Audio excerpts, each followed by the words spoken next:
오늘 사무엘상 1장 1절로 18절 말씀을 갖고 부르심이라는 그 제목으로 여러분과 은혜를 나누고자 합니다. 저는 오래전에 지인의 부탁으로 일주일에 한 번씩 대구까지 차량 봉사를 한 적이 있었습니다.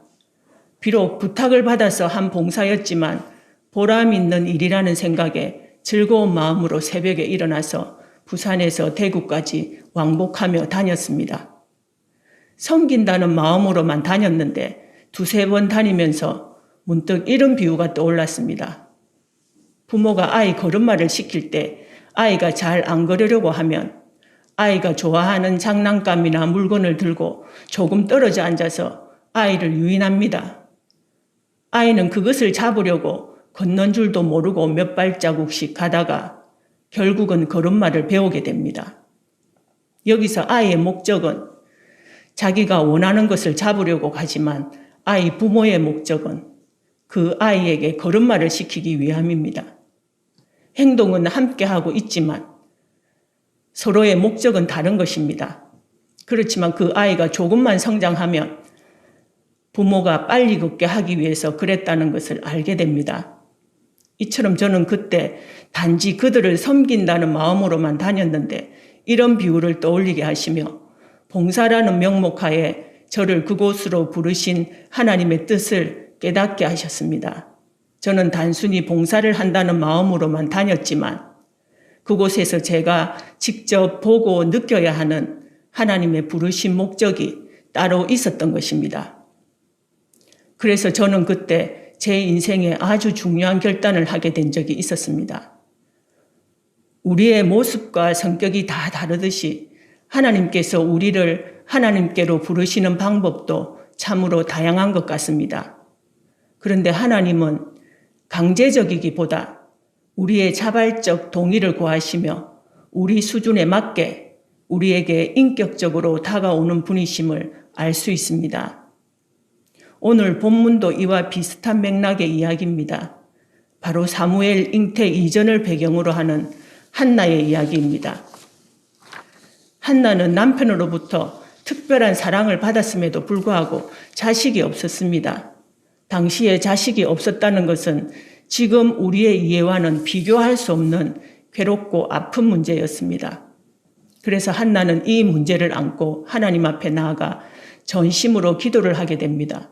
본문 10절을 보면 한나가 마음이 괴로워서 여호와께 기도하고 통곡하며 라고 하는데 여기서 한나의 심리 상태를 묘사하고 있는 괴로워서라는 단어는 룻기에 나오는 나오미가 모든 것을 잃고 고향으로 돌아올 때 자신의 이름을 말하라고 하면서 하나님이 자신을 괴롭게 하였다고 고백할 때 쓰인 단어와 동일하게 쓰이고 있습니다.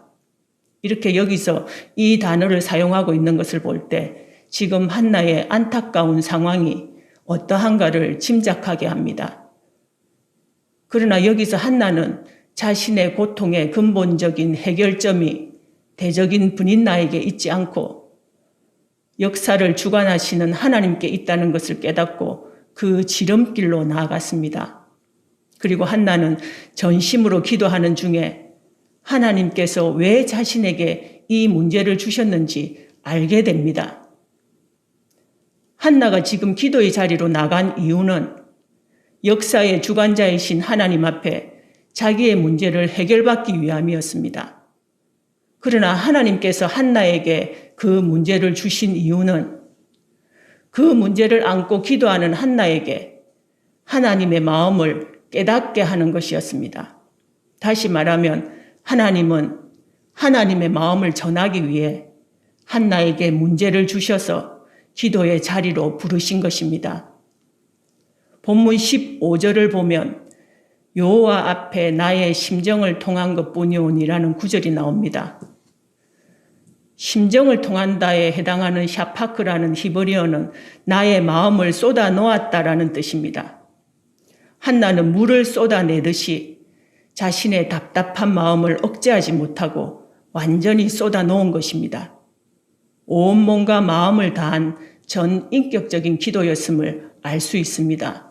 마치 십자가 고난을 앞두고 겟세마네 동산에서 땀방울이 핏방울이 되도록 기도하신 예수님의 모습을 연상시킵니다. 한나는 이렇게 온 마음을 다해 쏟아붓듯한 통곡의 기도를 하다가 어느 순간 하나님과 마음이 통한 것입니다. 하나님께서 왜 자녀를 주시지 않으셨는지를 깨달은 것입니다. 즉 하나님께서 한나로 하여금 태의 문을 닫고 기도의 자리로 부르신 이유를 알게 된 것입니다. 여러분은 사무엘서가 왜 하필 아이 없는 한 여인의 이야기로 시작했다고 생각하십니까? 단순히 아이가 없던 한 여인이 서원 기도로 아이를 얻은 응답의 내용일까요? 본문 10절, 11절을 보면 한나가 통곡의 기도를 하다가 이어서 바로 서원 기도를 하는 장면이 나옵니다. 그래서 우리들은 마치 한나가 자기 기도의 목적을 이루기 위해 하나님 앞에 조건적으로 서원한 것처럼 이해할 수 있습니다. 그래서 우리도 꼭 이루고 싶은 일이 있을 때 조건적으로 먼저 서원 기도를 하는 경우를 종종 보게 됩니다. 그러나 오늘 본문은 그렇게 단순한 이야기가 아닙니다. 본문의 배경은 사사시대입니다. 사무엘서 앞에 나오는 사사기는 몰락하는 이스라엘의 역사를 섬세하게 조명하고 있는데 백성들은 물론이고 성직자들까지 총체적인 타락상을 적나라하게 보여주고 있습니다. 이어서 룻기가 위치해 있는 것은 우리에게 문맥과 맥락상 중요한 메시지를 전해주고 있습니다. 성경은 내용도 중요하지만 순서와 배열에도 또 하나의 메시지가 담겨져 있는 것을 알 수 있습니다. 하나님은 꺼져가는 등불을 끄지 않으시고 사사시대에 몰락하는 이스라엘 끝에 다시 몰락한 가문을 상징적으로 보이시면서 그리스도만이 소망이라는 것을 그런 식으로 설명하고 계신 것입니다. 즉 룻기는 사사시대를 배경으로 은혜로 가는 가교 역할을 하고 있는 것입니다. 그리고 그리스도는 다윗의 혈통을 통해 오시도록 되어 있음을 말해주고 있습니다. 그래서 사무엘상은 다윗의 집이 어떻게 준비되는가를 전체적으로 설명하고 있습니다. 따라서 이 시대는 사사시대 못지않은 영적인 어둠을 곳곳에서 드러내고 있는 것입니다. 본문 1절을 보면 한나 남편 엘가나 가문의 족보로 시작합니다. 1절입니다. 에브라임 산지 라마다임 소빔에 에브라임 사람 엘가나라 하는 사람이 있었으니 그는 여로함의 아들이요 엘리후의 손자요 도우의 증손이요 수읍의 현손이더라. 이렇게 낯선 족보로 시작하는 이 구절만 보면 엘가나 가문이 어떤 가문인지 알 수 없습니다. 그런데 역대기 6장을 보면 엘가나 가문에 관해 상세히 기록되어 있는데 이 가문은 레위 지파 제사장 가문이며 찬양을 하는 집안의 혈통이라고 기록되어 있습니다. 당시로 보면 신앙의 명문가이고 영광스럽고 자랑스러운 혈통입니다. 이처럼 사무엘 가계를 조상 이름까지 거론하며 상세하게 밝히고 있는 것은 사무엘이 구속사적으로나 이스라엘 역사상 매우 중요한 역할을 수행할 자라는 것을 시사하고 있음을 알 수 있습니다. 그리고 출신을 밝힘으로써 사무엘서 전체의 역사적 객관성을 나타내 보이고 있는 것입니다. 그런데 2절을 보면 그에게 두 아내가 있었다고 합니다. 그에게 두 아내가 있었으니 한 사람의 이름은 한나요, 한 사람의 이름은 브닌나라. 브닌나에게는 자식이 있고 한나에게는 자식이 없었더라. 하나님의 창조 질서는 한 남자와 한 여자가 부부로 인연을 맺는 것입니다. 그런데 성경에는 축첩이 예사롭게 나오니까 그 시절에는 다 그랬구나 하고 무심코 넘어갈 수 있지만 그것은 하나님께서 허락하신 제도가 아니라 인간의 타락으로 나타난 결과입니다. 제사장 가문임에도 축첩을 예사롭게 한 것과 그것을 대수롭지 않게 여기는 것은 당시의 시대적 상황이 얼마나 타락했는지를 알 수 있는 부분입니다. 자기의 소견에 옳은 대로 행했던 사사시대임을 나타내고 있는 것입니다. 자기의 소견에 옳은 대로 행했다는 뜻은 자기 마음대로 살고 또 자기만을 위해서 살았다는 뜻입니다. 마치 지금 우리 시대와 흡사하다고 할 수 있겠습니다.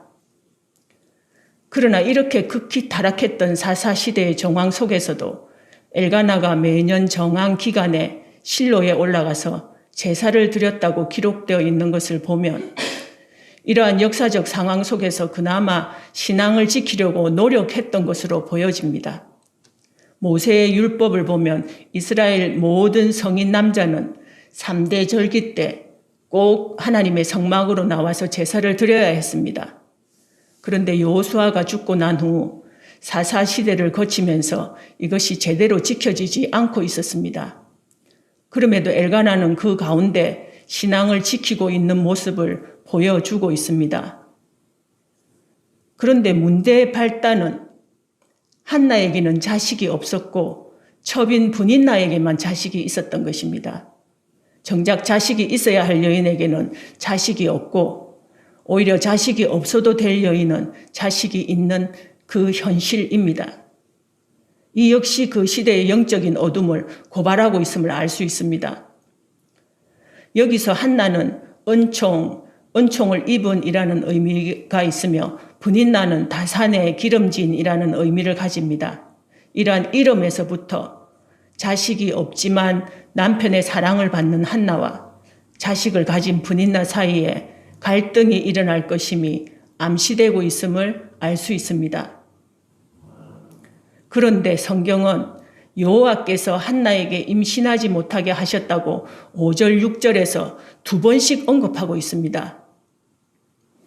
여기에 하나님의 의도가 숨겨져 있음을 알아야 합니다.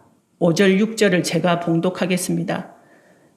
한나에게는 갑절을 주니 이는 그를 사랑함이라. 그러나 여호와께서 그에게 임신하지 못하게 하시니 6절 여호와께서 그에게 임신하지 못하게 하심으로 그의 적수인 분인나가 그를 심히 격분하게 하여 괴롭게 하더라.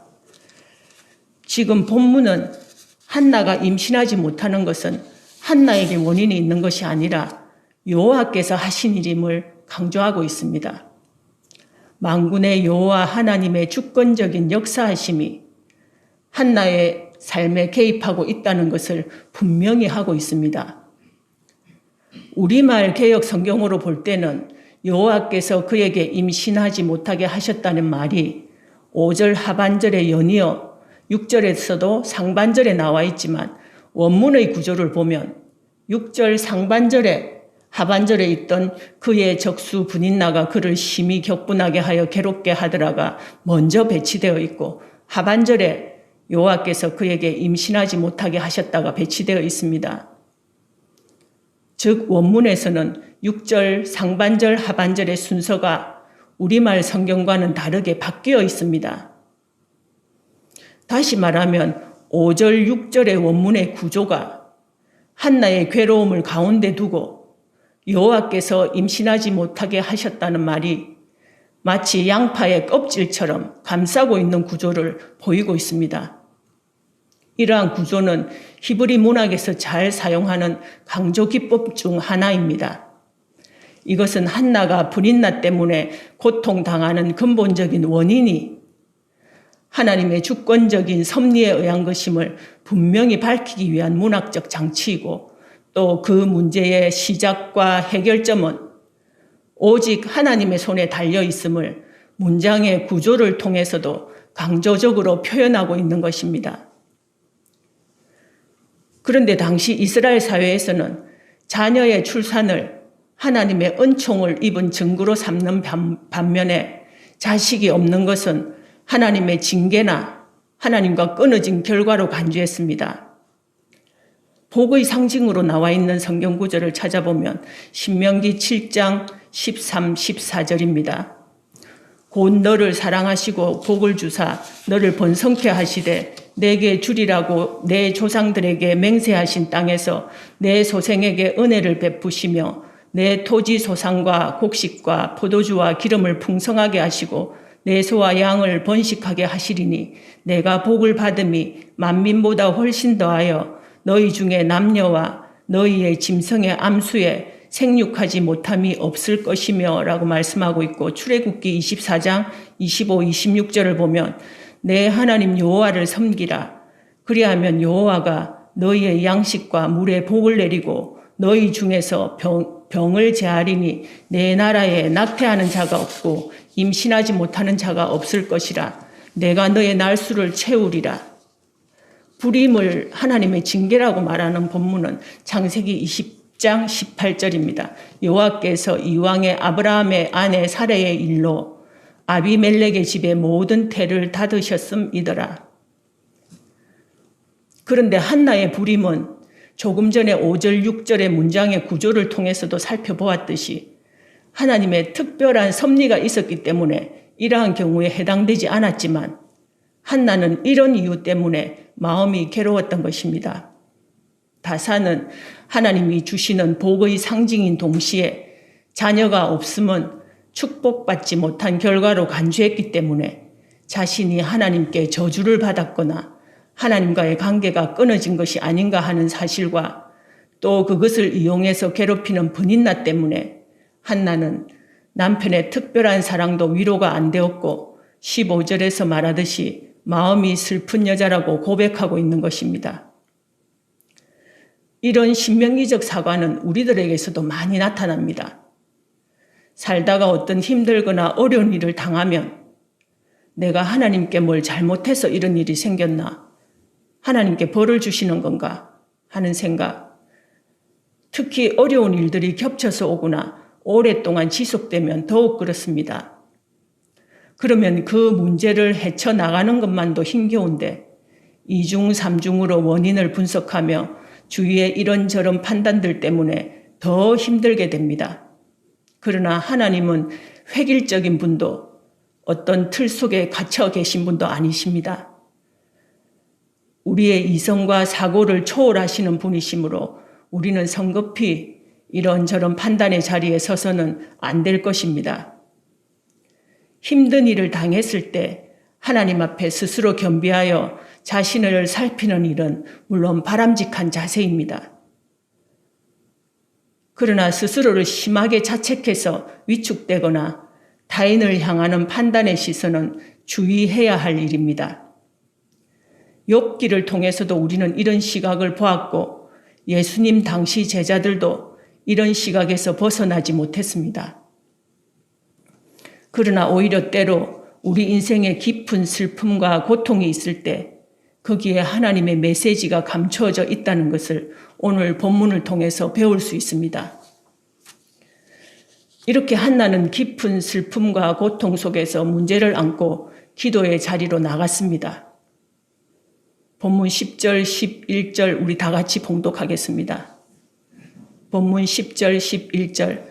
한나가 마음이 괴로워서 여호와께 기도하고 통곡하며 서원하여 이르되 만군의 여호와여, 만일 주의 여종의 고통을 돌보시고 나를 기억하사 주의 여종을 잊지 아니하시고 주의 여종에게 아들을 주시면 내가 그의 평생에 그를 여호와께 드리고 삭도를 그의 머리에 대지 아니하겠나이다. 아멘. 한나가 아이 하나 있기를 원했다면 왜 이런 기도를 했을까요? 아이를 도로 내어놓을 바에야 아이를 달라고 할 필요가 없지 않겠습니까? 그러면 한나는 기도하는 중에 무슨 일이 일어난 것일까요? 기도하다의 헬라어 원어는 프로슈코마이입니다. 하나님께 나아간다. 더 자세히 말하면 하나님 아버지께 나가서 그분과 연합하여 나의 뜻을 아버지의 뜻으로 교환한다입니다. 기독교 기도의 진정한 의미는 내 요구를 구하는 것이 아니라 나의 문제를 들고 하나님께 기도하러 나가서 전심으로 기도하다가 하나님의 마음을 읽고 그분의 경영하심을 듣고 그 뜻에 반응하는 것입니다. 그 경영은 지금 진행 중인 것도 있고 아직 실체적으로 드러나지 않은 것이 대부분입니다. 그래서 우리는 믿음으로 살아야 하는 것입니다. 한나의 기도는 이런 기도였던 것입니다. 전심으로 기도하다가 하나님께서 이 시대를 향해 아파하시는 것을 깨닫게 됩니다. 한나야, 너도 아들이 없으니 힘들지? 나도 그렇단다. 말씀이 끊어진 캄캄한 이 시대에 내 마음 하나 바르게 전할 내 사람이 없구나. 하나님, 그러면 나에게 아들을 주시면 그 아들을 하나님을 위해 드리겠습니다. 11절에 나온 서원 기도는 이런 결과에서 나온 기도가 아니었을까요? 한나의 통곡하는 기도를 보며 눈이 어두워진 엘리 제사장이 한나가 술에 취한 줄 알고 책망했을 때 한나가 이런 대답을 합니다. 한나가 대답하여 이르되 내 주여 그렇지 아니하니이다. 나는 마음이 슬픈 여자라 포도주나 독주를 마신 것이 아니오 여호와 앞에 내 심정을 통한 것뿐이오니. 한나가 여호와께 심정을 통했다고 합니다. 심정을 통했다는 히브리적 뜻은 나의 마음을 쏟아 놓았다라는 뜻이라고 아까 살펴봤습니다. 그런데 우리가 보통 서로 마음이 통했다고 하면 서로의 마음을 다 이해하고 알았다는 뜻입니다. 마음을 다 쏟아 놓았으니 다 알 수 있지 않겠습니까? 한나는 세상의 조롱과 모멸을 다 끌어안고 성소에 들어가서 처음에는 개인적인 아픔과 고통을 토로하며 기도했을 것입니다. 그렇게 기도하는 중에 어느 순간 15절의 말씀처럼 하나님과 마음이 맞닿는 심정이 통했고 마침내 한나도 시대의 아픔에 눈을 뜨게 된 것입니다. 하나님께서도 한나 자신과 같이 모두가 자기 소견에 옳은 대로 행하는 이 암흑 같은 시대에 하나님의 마음을 바르게 전할 하나님의 사람이 하나도 없다는 것을 말입니다. 한나는 10절에서 전심을 다한 통곡의 기도를 통해서 이 사실을 깨닫게 되었고 그래서 11절에 서원을 고백하게 된 것입니다. 즉 10절과 11절 사이의 행간에서 하나님과 한나 사이에 이심전심으로 인한 놀라운 교감이 일어난 것입니다. 그래서 한나의 기도는 그저 자기에게 아이 하나 달라는 기도로 그치지 않고 역사의 새벽을 여는 기도로 바뀌게 된 것입니다. 5절, 6절에서 두 번씩이나 하나님께서 한나에게 임신하지 못하게 하셨다고 하신 숨겨진 의도가 여기에 있었습니다. 한나에게 고통이 없었다면 그 시대를 향한 하나님의 고통을 절대로 잊지 못했을 것입니다. 동병상련이라는 말이 있듯이 아파본 사람만이 아픈 사람의 마음을 알 수 있습니다. 한나는 자신의 결핍과 고통을 통해 하나님께 나아가 기도하다가 하나님도 이 시대를 향해 아파하시는 것을 깨닫게 되었고 그 부르심에 응답한 것입니다. 그래서 14절의 엘리 제사장의 책망에도 하나님의 뜻을 이미 깨달았기 때문에 15절로부터 18절 사이에 나와 있는 유순한 답과 행동을 할 수 있었고 18절에서 말하고 있듯이 다시는 얼굴에 근심빛이 없을 수 있었던 것입니다. 이렇게 18절에서 보여주고 있는 한나의 태도 변화는 엘리 제사장의 기도 때문만이 아니라 하나님과의 교감으로 인한 믿음의 확신이 밑바탕에 있었기 때문에 나타난 결과로 볼 수 있습니다. 돌아보면 저도 역시 문제가 생겼을 때 그 문제 때문에 씨름하는 가운데 그 문제에 담긴 하나님의 뜻을 알게 된 경우가 많았었고 그 결과로 하나님을 아는 지평을 조금씩 더 넓혀갈 수 있었습니다. 사랑하는 성도 여러분, 우리는 문제가 생기면 그 문제 앞에 걱정하고 두려워하며 내 방법을 총동원해서 해결하려고 애쓰기 전에 먼저 그 문제 속에서 우리를 향하신 그분의 뜻이 무엇인지 깨닫는 은혜가 있어야 하겠습니다. 그러기 위해서는 그 문제를 안고 기도의 자리로 나가야 하는 것입니다. 그리고 겸손히 내 뜻을 내려놓고 그분의 뜻에 귀를 기울일 수 있어야 합니다. 사무엘서는 1장 1절에서부터 제사장 가문임에도 축첩을 한 내용과 한나는 자식이 없어 슬퍼하는 어두운 내용으로 시작합니다. 거기에 영적으로 눈이 어두운 엘리 제사장까지 더욱 어두운 배경을 설정합니다. 여기서 우리는 그 시대적 요구가 무엇인지, 하나님의 필요성이 무엇인지 성경 기자가 부각하고 있음을 짐작할 수 있습니다. 한나 이야기는 단순히 한 여인의 서원 기도로 아이를 얻은 내용이 아니라 말씀이 끊어진 캄캄한 시대에 하나님의 마음을 옳게 전달할 하나님의 사람이 하나도 없음을 말하고 있는 것과 동시에 그 하나님의 사람의 필요성을 이야기하고 있었던 것입니다. 결국 그 서원 기도의 결과로 한나는 아들을 얻었고 하나님께서도 하나님의 뜻을 옳게 전달할 사무엘을 얻었습니다. 총체적으로 꺼져가고 몰락해가던 그 사사시대 말에 하나님의 다윗의 집을 통해서 예수 그리스도를 보내시려고 한 여인의 애통을 통해 하나님의 마음을 바르게 전달할 선지자를 얻은 것입니다. 3장 20절을 보면 다안에서부터 브엘세바까지의 온 이스라엘이 사무엘은 여호와의 선지자로 세우심을 입은 줄 알았더라고 말씀하고 있습니다. 성직자로부터 온 백성에 이르기까지 총체적 타락 속에 있었던 사사시대 말의 이스라엘이 이때로부터 사무엘 선지자의 가르침을 통해 회복되고 소생되었습니다. 여기서 우리는 이 사사시대의 어두운 역사가 회복되는 데는 한 여인의 애통으로부터 그리고 기도의 자리로 부르신 그 부르심에 대한 순종으로부터 시작되었다는 것을 놓쳐서는 안 될 것입니다. 이제 말씀을 맺겠습니다. 성경에 나타난 하나님의 섭리하심과 기독교 2000년 역사를 보면 기독교의 회복과 부흥은 어떤 조직적이거나 계획적인 운동에 의해 이루어진 것이 아니라 한 여인의 애통, 한 사람의 고통과 헌신, 한 사람의 회심과 순종, 그런 것들이 불쏘시개가 되어 시대를 불살랐고 역사를 뒤바꾸었던 것을 알 수 있습니다.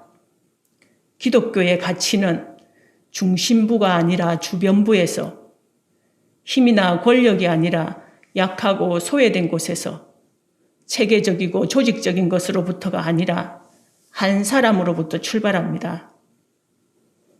그러므로 보잘것없다고 생각되는 나 한 사람이 하나님 나라에서는 얼마나 소중한 존재인가 하는 사명의식을 우리는 자각해야 합니다. 그러면 이렇게 나 스스로도 보잘것없다고 생각되는 나를 하나님은 왜 부르셨을까요? 그리고 여러분은 어떤 모습으로 부르심을 받았나요? 사연을 들어보면 참으로 다양한 사연들이 많이 있을 것입니다. 우리 한 사람 한 사람은 각기 다양한 모습으로 부르심을 받고 이 순간을 지나고 있지만 지금 하나님께서 우리에게 원하시는 것은 동일할 것입니다. 사사시대와도 같이 자기 소견에 옳은 대로 행하며 자기만을 위해 살아가는 이 어두운 시대에 하나님의 마음을 옳게 전하며 말씀대로 바르게 살아라고 말입니다. 이 시대의 사무엘로 말입니다. 성공만을 외치며 크기를 자랑하는 가짜 복음, 값싼 복음, 엉터리 복음이 아니라 십자가의 바른 복음, 용서와 사랑을 약속받은 새 언약의 복음을 전하며 우리도 그 증거자로 살아라고 말입니다. 지금 이 시대는 그리스도인들의 신앙관이 심각하게 변질되어 있는 경우를 많이 봅니다. 11조나 구제, 선교, 봉사 같은 기본적인 헌신은 많이 하지만 그 헌신의 내면에는 내가 이렇게 했으니 내 삶에 형통하고 막힘이 없는 길을 열어달라는 것과 비슷한 신앙으로 변질되어 있습니다. 엄밀히 말하면 우리는 하나님 그분만을 사랑하고 하나님 그분만을 즐거워하는 것이 아니라 하나님의 능력을 사모하고 하나님의 능력을 사랑하는 자가 되어버린 것입니다. 그 결과 교회와 성도들이 세상에서 지탄의 대상까지 된 것입니다. 소금이 그 맛을 잃으면 사람들한테 밟힌다고 했듯이 말입니다. 그러면 우리가 바른 복음, 진리의 복음을 옳게 전하고 그렇게 살아가려면 어떻게 해야 할까요? 먼저 우리가 하나님을 바로 알고 하나님을 아는 지평부터 넓혀 가야 합니다. 내 백성이 하나님을 아는 지식이 없어 망한다고 했습니다. 많은 그리스도인들이 성경에 말하는 하나님이 아닌 자기 나름대로 생각하는 하나님을 믿고 있는 경우를 많이 봅니다. 그러나 소경이 소경을 인도할 수는 없는 일입니다. 우리가 먼저 눈을 떠야 세상 속에 헤매이는 영혼들에게 바른 길잡이 노릇을 할 수 있을 것입니다. 그리고 동시에 삶으로도 본을 보여야 합니다. 초대교회 때 복음이 확산될 수 있었던 근본은 그리스도인들의 선한 삶이었습니다. 그러나 삶으로 예배드리고 삶으로 복음을 전하며 본을 보이는 일은 결코 쉬운 일은 아닙니다. 좁은 길로의 선택입니다. 이에 대해 성경은 이렇게 말씀하고 있습니다. 좁은 문으로 들어가라. 멸망으로 인도하는 문은 크고 그 길이 넓어 그리로 들어가는 자가 많고 생명으로 인도하는 문은 좁고 그 길이 협착하여 찾는 자가 적음이라. 생명으로 인도하는 문은 좁고 찾는 자가 적다고 했습니다. 그러나 그 길만이 생명의 길이기에 이 시간 기꺼이 선택할 수 있는 믿음의 용기와 결단이 저와 여러분 속에 있기를 주님의 이름으로 축복합니다. 기도드리겠습니다.